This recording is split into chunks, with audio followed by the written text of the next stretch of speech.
Hello student, let us start with isotopes today. What are isotopes? These are the atoms of same element that have same atomic number but different mass number. Means they have same number of protons, same number of electrons but different number of neutrons. Let us take example of hydrogen. It has three isotopes: protium, deuterium and tritium. Protium has one mass number and one atomic number.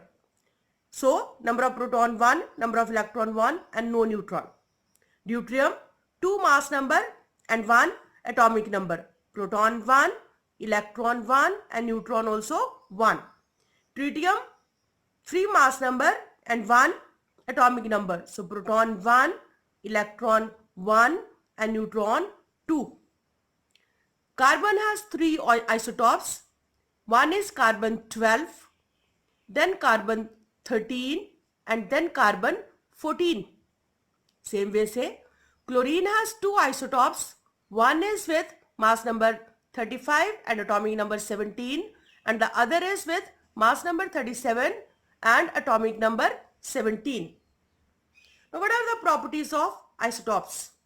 First of all, they have same chemical properties. All of us know the chemical properties depend upon the number of valence electron. As all the isotopes have same number of valence electron, so they show same chemical property. Look at here, this is hydrogen with proton 1 and no neutron, only one electron in outermost shell. Deuterium, 1 proton, 1 neutron, but electron same.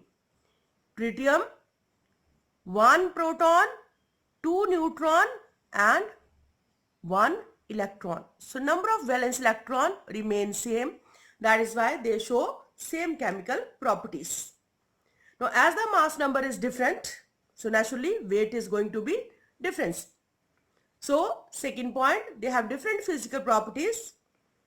More will be the weight, more denser will be that atom and higher will be the melting point and boiling point. So they show different physical properties. They have same position in periodic table as the periodic table position is dependent upon atomic number. So atomic number is same, that is why they have same position in periodic table.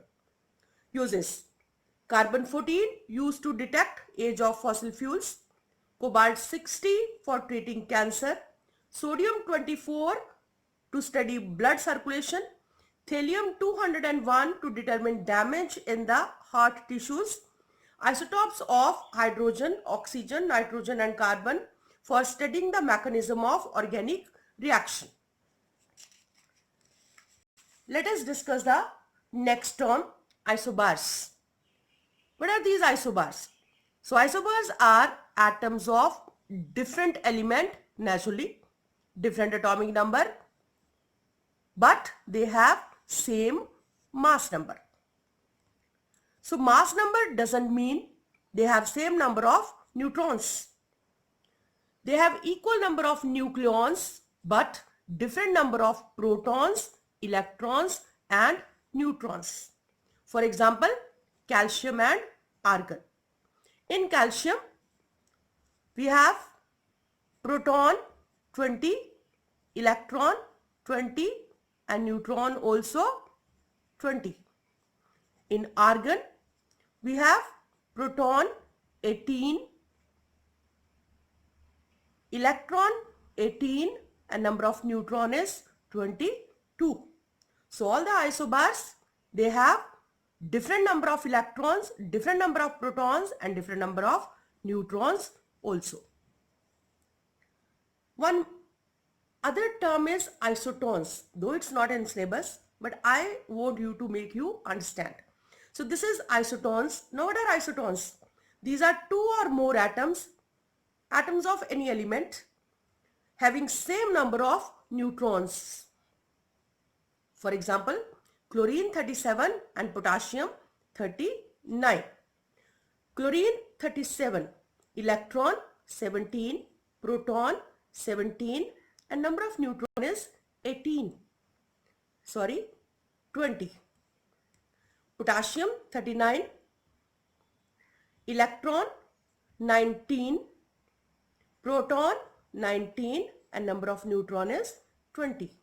So what are isotons? Isotons, two or more atoms that show same number of neutrons. Now, presence of isotopes, it is a reason behind fractional atomic mass of atoms. Now, children, don't misunderstand atomic mass with mass number. Now, what is atomic mass? This is the average mass of all the atoms present in one molecule of an element. Average mass. Always compared as hydrogen atom. It is the mass of one atom. How much it is heavier than that of one atom of hydrogen. And where is mass number? It is just number of protons and neutrons present in the nucleus. Remember, mass number is always a whole number. Whereas atomic mass, most of them they have fractional atomic masses. For example, this is a hydrogen 1.007, but the mass number is 1. Carbon atomic mass is 12.011, but mass number is 12. Oxygen 15.99, but mass number is 16. Magnesium 24.30, but the mass number is 24. Chlorine 35.5, but mass number is 35. Now, how to calculate the fractional atomic mass of an element? For this, we should know about what is the percentage of different isotopes present in that one molecule of that element. Let us take example of chlorine. Two isotopes. So in chlorine, one molecule of chlorine element, if we take 100% of chlorine, so 75%, that means 1/3 part, that means out of 75% is chlorine 35, whereas 25% is chlorine 37. Now, how to calculate the average atomic mass of chlorine? So this is 35 into 75 plus 25 into 37 upon 100, or 2625 plus 925 upon 100. This comes 3550 upon 100, and the average mass is 35.5. That is chlorine's fractional atomic mass. So children, this is all from your first chapter, atomic structure. The last part of the chapter, why atoms combine, we will do chapter chemical bonding. Thank you.